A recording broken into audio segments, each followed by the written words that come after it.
السلام زخبركم تخاطات تيمانا انفو ميديا كمي توعلو انو لومي على 25 سنة 2025 كم تلمود زتفلاليو وانا ويان حاصرتي زعباتات زيناتات نحزلكم متيلقو مكتالكم يعدم بمجمرتا زغربلكم كبرات تخاطاتلتي اقداس حبريت الله نعلت حموشته ورح شوعات 2025 قدام معلتي اب هاجر بلجيوم ازيوم جنبار هزباو معبل بريجيد حمودو جميروم اب اديس ابا زنقاساقسو زلو احواتنا بعد ممر بينو في كيروس اصفا ممر برخت كحساي كومون هابتوم مچچي خاب عد انجليز مالتي هزباو سمينار كايديوم حجي كمزا تريوا زلخم ممر بينو وفيون ابتناتو فيسبوك اكاونت صحافه كل سب بزعبا زي جنبار هزباو معبل بريجيد حمودو حتو زلو بزح حتتات يلعا لسلا زلو ابو مصينا نهزبي غبو زخونه مبرهي بصحوف بفيديو كلا زي كونه باكل غبو زخونه ناي حتون ملسن غزي زي برهالو سوون كحاتت كن مبرهي خنهب كن مص لزغنا قدوس زخونه بفلاي بكبابي ناي بلجيوم اب قرباب اوروبا زلهم سبات مصيخم تساتفتو نخت كونو عدمه اقربو منكم الله ازي اگداسي مخنياتو اب سومن زخم تريو زلهم بزح ز كونفيز غبر نغرات ብዙ حزرارب زخونه زعباتات قنيو تزبلص خمت كل غزي زبلنايو تزاراريبكا ابطاولو خفيلكا مستوم ابتي غداي زلو سباتون ይህን ሚን ፊት ንፊት በሐባር ኮይንካ ተዛረቦ ትግቡ መልሲ ወይካቲ መልሱን ሽዑያ ካትረኽቦ ማለት ስለዚህ እቲ ኮም ገይሮም ናብ ህዝቢ ቀሪቦም ሕተታት ክምልሱ ምኻሎሙን ብጣዕሚ ደስ ዝብል ክስራሕ ዘለዎ ስራሒ በኻሉ ወገን ዘሎ ኣሕዋትና ናይ ግሎባሉን ኮም ገይሮም ናብቲ ናቶም ጨንፈራት ናይ ብርጌድና ሓሙዱ ኩሉ ክፋላት ዓለም ዘሎ ተመሊሶም ምስ ህዝቦም በሓባር ተዘራሪቦም ሓድሽ ውዳበ ተገይሩ በሓድሽ መንፈስ ነዚ ተጀሚሩ ዘሎ ቃልሲ ወይ ከዓ ነዚ ተጀሚሩ ዘሎ ግንባር ኣብ መሬት ወሪድካ ምቅላስ ብዝለዓለ መልክዑ ናብ ካልእ ደረጃ ንምብጻሕ ጻዕርታት ክካየድ ኣለዎ ክብል ፎቶኣነ ንገዛ ርሰይብና ተሪእቶ ማለት እዩ ስለዚ ቆፀራኹም ንቀዳም ዕለት 5 ወርሒ 7 2025 ኣብ ሃገረ ቤልጅየም ኣብዚ ተጠቂሱ ዘሎ ኣድራሻ ክኸውን ኣለዎ بمقطع زغربلكم دما خبرات تخاتلتي امنستي انترناشونال هومان رايتس كونسل نتي بعلت 4 كساب علت 7 جولاي زمت زلو ورحي زكايرو مبل 59 سرعه عخيبو نتي ناي ايرترا سبيشال رابورتر ويكا سبيشال ريبورت زغبرنا ايرترا مانديت كوسخلو ويكا تي سلطانو خناوحو كاب حجت جميرو فوت كغبر كم زلو محصن تقريبو ابتي دبدابي يصحفو زلو انتاي زبل زلو ناي ايرترا غداي فصيمو خساب حجه ايتتنكفن زلو اب ايرترا ازيوم نمامانم زصغمو فايوليشنز ويكا متحسب او مسالات يكايدلو كساب حجون اتي تخايد زلو متحسب او مسالات بغبو ناب عالم كقرب سلازي كاله نايزي سبيشال رابورت نا ايرترا زبحال بتدغاغامي بزعبا ايرترا زكايدو متحسب او مسالات صبصاباتنا ودو حبرات هاغرا زغرب تمانديتو خناواح خيل الله سلازي ابز فوت كغبريوم ويكناواح الله ويكناواح يبلون زبل ابو فوت كيرو نخصدو امنستي انترناشونال تمحصينو لمال امنستي انترناشونال عالم لخاوي ناي هومان رايتس اورغانيزيشن يو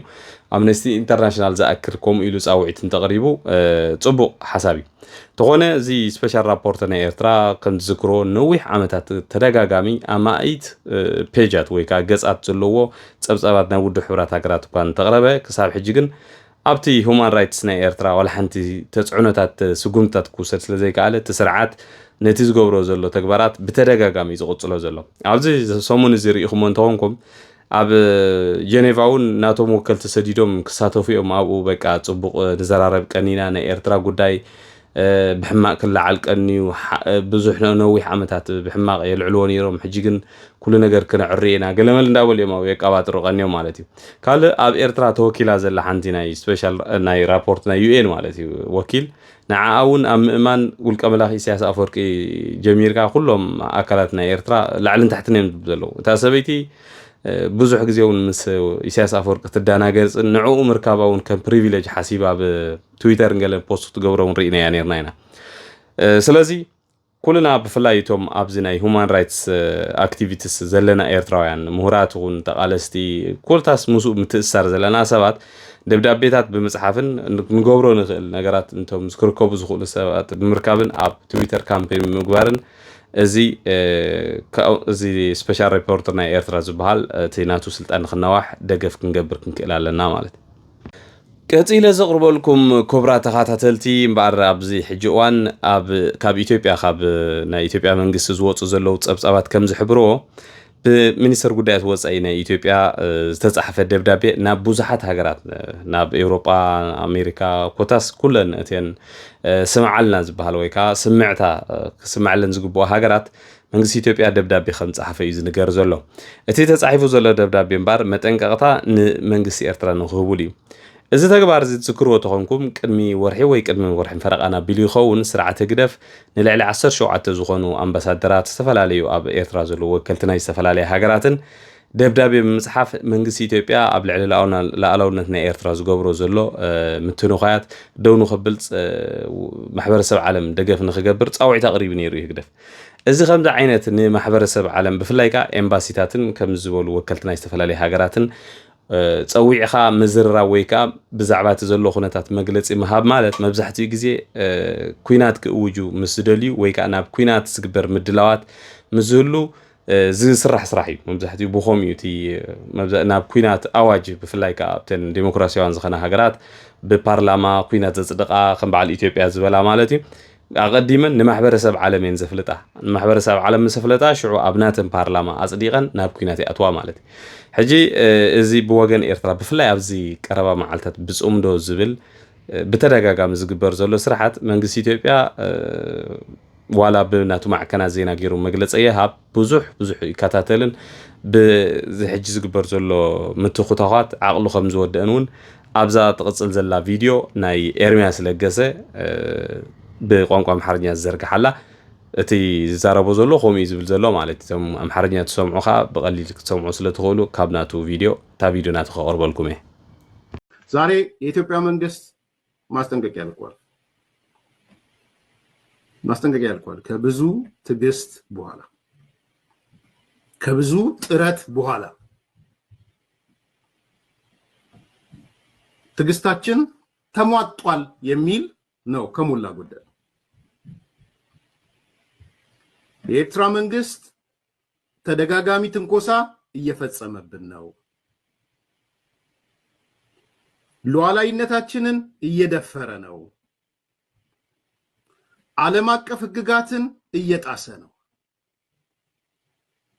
አንደኛው ይዘት እሱ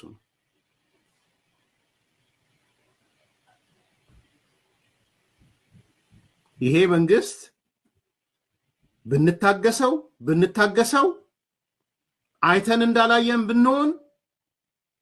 ሊያርፍ አልቻለም ተደጋጋሚ ትንኮሳ እየፈጸመብን ነው ሶቨርኔታችንን ሉዓላዊነታችንን እየደፈረ ነው ዓለም አቀፍ ህግጋትን እየጣሰ ነው የመጀመሪያው ሜሴጅ እሱ ነው የኢትዮጵያ መልእክት ቅድም ለተጠቀስኩት ውጭ ጉዳይ ሚኒስትሮች ማለት ነው ኢትዮጵያ ብዙ ጥረት አድርጋለች የሰላም ስምምነት ለውጡ ሲመጣ ለመገናኘት ጥረት አድርጋለች የአልጀርሱን ስምምነት መሰረት አድርገን ለመንቀሳቀስ ጥረት አድርገናል የአልጀርሱን ስምምነት ሙሉ ለሙሉ ተቀብለን አሁን ቲፒኤልኤፎች መልስ ይስጡበት በዚህ ላይ ጥምዶ መልስ ይስጥ ጥምዶ ሚስተር ጥምዶ አልጀርስ ስምምነቱን ተቀብለ ነው ወይ የተጣመድከው የኢትዮጵያ መንግስት አሁን ይፋ አድርጓል ግልጽ አድርጓል ውጭ ጉዳይ መስሪያ ቤት እኛ እየተንቀሳቀስን ያለነው የአልጀርሱን ስምምነት መሰረት አድርገን ተቀብለን ነው ብሏል ጥምዶ አልጀርስ ስምምነት ፈርሷል ነው የሚለው አቃለው እስከዛ ድረስ ጥምዶ ውስጥ ያሉ ሰው ካል ዘቅርበልኩም ክብራት ሰማዕቲ ኣብ ኤርትራ ካብቶም ብዘይ ፍርዲ ንነዊሕ ዓመታት ኣብ ኣብያተ ማእሰርቲ ዝሳቀዩ ዘለው ፖለቲከኛታት ምሁራት ጋዜጠኛታት ካልኦት ኮታስ ፍሉጣት ሰባት ከምኡን ኦርዲናሪ ኤርትራውያን ዜጋታት ሓደ ብገጹውን ፖላትና ንፈልጦ ጋዜጠኛ ፍሳሐየ ጆሹዋ ማለት እዩ እዚ ትሪኦ ዘለኹም ጋዜጠኛ ፍሳሐየ ጆሹዋ እዩ እዚ ጋዜጠኛ እዚ ነዚኣ ሓንቲ ላ ቺና ደያ ገለ ትበሃል ደራፊት ኣብዚ ሕጂ ፈቆዶ ዳሳት እንዳሕግደፍ እንደኸደት ንኢሳያስ ኣፈወርቂ ከተድንቕ ትውዕል ነውራም ዝኾነ ሰበይቲ ውጪ ኣብ ኤርትራ ከም ባህሊ ዝተወስደ ማለት እዩ ሰብኣይካ ወይ ቤተሰብካ ኣሲርካ ነቲ ዝኣሰሮ ስርዓት ምድጋፍ ከም ባህሊ ተወሲዱ ኣብቲ ናይ ህግደፍ ወይ ከዓ ኣብቲ ናይ ህዝባዊ ግንባር ዝብልዎ ተሓሳስባ ገለ ማለት እዩ ሕጂ እዚ ጋዜጠኛ ጆሹዋ ወቸም ካብ ዝእስር ልዕሊ 20 ገለ ዓመታት ገይሩሎ ኣብዚ ሕጂ ብህይወት ኣሎ ድየለን እውን ዝፍለጥ ነገር የለን ኣይ ሆፕ ብህይወቱ ሃልዩ ሓንቲ መዓልቲ እዛ ብርሃን ንኽርኢ ማለት እዩ ግን እዛ ቪድዮ እዚኣ ምስ ረኣኹሲ ብጣዕሚ ተሰሚዕኒ ረይዎ ሕጂ እታ ቪድዮ ኣነ ከም ዝመስለኒ ኣብ ቤት ማእሰርቲ መጀመርታ ዝኣሰረሉ ከም ገሌላ ተቐዲሓ ዝወፀት ቪድዮ ዝመስለኒ ማለት እዩ ምናልባት እዚ ኣብዚ ሕጂ እዋን እዚ ናይ ኤኣይ ዝበሃል ወይ ከዓ ኣርቲፊሻል ኢንቴሊጀንስ ዝበሃል ቪድዮ ዋላ ናይ ዘይንቀሳቐስ ቪድዮ ከም ዝንቀሳቐስ ገይሮም ከምፅዎ ስለ ዝኽእሉ ከምኡውን ክትከውን ትኽእል እንድያ ግን ኣይ ቲንክ እዛ ቪድዮ እዚኣ ፌክ ኣይኮነትን ኦሪጂናል ቪድዮ ኮይና ትስማዓኒ ምናልባት ግን ኣፍልጦ ዘለኩም ሰባት እንተሊኹም እስከ ብዛዕባ እዛ ቪድዮ እዚኣ ሓበሬታ ሃቡና ኢኹም ብዝኾነ ኣነ ንምዝካር ዝኣክል እየ ከምዚኦም ዝበሉ ጋዜጠኛታት ሰብ በላሕቲ እምሮ በዚ ሓደ ዕቡድ ከልቢ ንነዊሕ ዓመታት ተኣሲሮም ህይወቶም ብኡቢሉ ክጠፍእ ከሎ እዚ ኩሉ ኤርትራዊ ብፍላይ እቲ ኣብ ምድጋፍ ዘሎ እሞ ከዓ ኢንክሉሲቭ ናቱ ሰበይቲ ናቱ በዓልቲ ሓዳሩ ዝነበረት ክትርኢ ከለኻ ይገርመካ በቃ ትድንፅወካ ማለት እዩ ሕጂ እውን ንጆሹዋን ካልኦት ኩሎም ብህይወት እንድሕር ኣለዉ ኮይኖም መዋፅእ ክፈጥረሎም ነግረ መገደይ ትምኒተይ ይገልፀሎም ማለት እዩ ኣብ መወዳእታ ዘቕርበልኩም ክቡራት ተኸታተልቲ መቸም ብዛዕባ ኤርትራውያን ሰብ ሃብቲ ኣብ ካልኦት ሃገራት ብፍላይ ከዓ ኣብ ኣፍሪቃ ኣብቲ ጎረባብቲ ናይ ኤርትራ ወይ ናይ ኢትዮጵያ ጎረባብ ብሓፈሽኡ ኣብቲ ኢስት ኣፍሪቃ ከባቢ ዘሎ ወፍሪ ናይ ኤርትራውያን ሃብታማት ክትርኢ ከለኻ ክልተ ነገር ይስማዓካ በቲ ሓደ እቶም ኤርትራውያን ሃብታማት ኣብ ካልኦት ሃገራት ከምዚ ዓይነት ዕዉት ዝኾነ ስራሓት ክሰርሑ ከለዉ ደስ ይብለካ እንዲ በቲ ሓደ ከዓ ብጣዕሚ ኢኻ ትሓዝን እዚ ኩሉ ሃብቲ ናይ ኤርትራውያን እዚ ኩሎም ሃብታማት ኣብ ኤርትራ ከወፍርዎ ዝግብኦም ብቢልዮናት ዶላራት ዝግመት ገንዘብ ኣብ ካልኦት ሃገራት ክወፍር ከሎ እቲ ሃገርታ ኤርትራ ትበሃል ከዓ ባኒ ዘይብላ ሃገር ኮይና ፅርግያታት ዓንዩ ናብ ፍጹም ትሕቲ ዘይሮ ዝኾነ ቁጠባ ክትኣቱ ትርኢ ከለኻ እሞ ድማ ማለተይሲ ዝኾነ ዝኽልክል ሓይልስ ብጀካቲ ባዕሉ ኣብ ኤርትራ ዘሎ ስርዓት ካልእ ተፈጥሮኣዊ ሓይሊ ዝኸልከሎም ነገር የለን ማለት እዩ ሕጂ ብጣዕሚ ዝገርመካ ኣብዚ ቀረባ መዓልታት ናይ ኤርትራ ሚልዮነራት እዩ ዝብለካ እቶም ኢንቨስተራት ኮይኖም ሚልዮነራት ዝኾኑ ምስ ናይ ኡጋንዳ መንግስቲ ብስነ ስርዓት ናይ ኡጋንዳ መንግስቲ ብከምዚ ደረጃ እንጊዱ ኣብ ኡጋንዳ ተወሳኺ ኢንቨስት ክገብርሉ ዝኽእሉን ካልኦት ኤርትራውያን ኢንቨስተራት ካብ ደገ ናብኡ መፅኦም ንኸውፈሩ ክሕግዝዎን ብሚኒስተር ደረጃ ፀዊዑ ኣዘራሪብዎም ማለት እዩ ንኡጋንዳውያን እንኳዕ ደስ በለኩም ዩ ዲዘርቭ ኢት ናይ ብሓቂ ኡጋንዳውያን ለዋሃት ህዝቢ እዮም ንህዝቢ ኤርትራ ንፍላይ ነዚ ኤርትራዊ ስደተኛ ብዙሖም ተፃዊሮም ብዙሕ ሒዞም እዮም ስለዚ ኣብ ኡጋንዳ ህዝቢ ኡጋንዳ ከምኡ ተረኸበ ፅቡቕ እዩ ብጣዕሚ ደስ ይብለካ በቲ ካልእ መዳይ ንምውድዳር ኢለ ትማሊ ቅድሚ ትማሊ ናይ ኢትዮጵያ ፕረዚደንት ምስ ናይ ኣሜሪካ ፊርማታት ልዕሊ ናይ 250 ሚልዮን ዶላር ዝኸውን ናይ ኢንቨስትመንት ፓኬጅ ተፈራሪሞም ማለት እዩ ብዓብዩ እውን ኢትዮጵያ ብወግዒ ናይ ኣሜሪካ ሚልዮነራት ናብ ኢትዮጵያ መፅኦም ኢንቨስት ንኽገብሩ ብዘቕረበቶ ዕድመ መሰረት ብዙሓት ኢንተረስትድ ኮይኖም ኣለዉ ምክንያቱ ብፍላይቲ ካፒታል ኣዲስ ኣበባ ዝበሃል ኣብዚ ሕጂ ሰዓት ፅቡቕ ዝኾነ ግስጋሴ የርኢ ስለ ዘሎ ማለት እቲ ካልእ ግጭታት ገለ ዘሎ ብቲ ኢትዮጵያ ገለ ገዲፍካ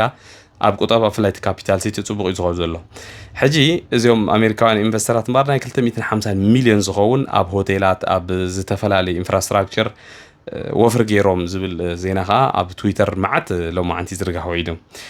ሕጂ እዚስ እንታይ እዩ ምርቃዲ መርገም ክትብሎ ትኽእልቲ ናይ ኤርትራ ነገር እቶም ናይ ኤርትራ ሚልዮነራት ናብ ካልእ ሃገር ከይዶም ይዋፈሩ ማለት እዩ ከም በዓል ኢትዮጵያ ዝበለ ሃገራት ከዓ ሚልዮነራት ናይ ካልኦት ሃገራት ወይ ከዓ ኢንቨስተርስ ናብ ሃገረን ኣምፅአን እቲ ገንዘብ ኣብ ሃገረን ኢንቨስት ንክገብርዎ የዋፍራ ሕጂ እዚ በቃ ይገርመካ እቲ ኣብ ኤርትራ ዘሎ ኩነታት ብጣዕሚ ይገርመካ ማለት እዩ ብዝኾነ ግን ሓንቲ መዓልቲ ዝንገብሮ ዘለና ቃልሲ እዚ ንኸውን ኢና ማለት እዩ ኤርትራውያን ዘይኮነ ኤርትራውያን ሚልዮነራት ይኹን ዋላ ቅርሺ ዘለዎ ዘይኮነ ደቂ ካልእ ሃገር ኣብ ውሽጢ ሃገርና መፅኦም ኣብታ ሃብታም ዝኾነት ሃገር ልዕሊ 1200 ኪሎ ሜትር ባሕር ዘለዋ ዝተፈላለየ ዓይነት ቅርፂ መሬት ዘለዋ ዝተፈላለየ ዓይነት ሃብቲ ዘለዋ ሃገር ብቱሪዝም ጥራሕ ክትነብር ትኽእል 3 ሚልዮን ህዝቢ ሒዛ እዚ ኢንቨስትመንት ዕድላት እዚ ንኽፍጠር ይትቃልስናሞ ቃልስና እንዳበርታዕና ንቅጽል ንእግረ መገደይውን ኣብኡ ከለኹ ክላቦ ፈቱ ማለት እዩ እምበርከስ ክቡራት ሰማዕቲ ንሎም ማዓንቲ ዳዳልየልኩም ዝነበርኩ መደባት ነዚ ዝመስል ምስጋና ንኹልኹም ኣብ ዝናተይ መደብ ኣብ ናይ የማነ ኢንፎ ሚድያ ብተደጋጋሚ ብቐጻሊ ትሳተፉ ኮመንት ብምጽሓፍ ብምትብባዕ ብምክትታል ላይክ ሼር ብምግባር